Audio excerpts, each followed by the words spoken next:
తెల్లవారే వెలుగు రేఖలా పచ్చ పచ్చ పచ్చి మట్టి బొమ్మలా అల్లి బిల్లి వెన్న పాల నురగలా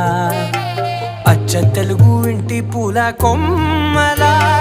దేవదేవుడే పంపగా ఇలా దేవతే మా ఇంట అడుగే పెట్టెనంట బ్రహ్మ కళ్ళలో కాంతులే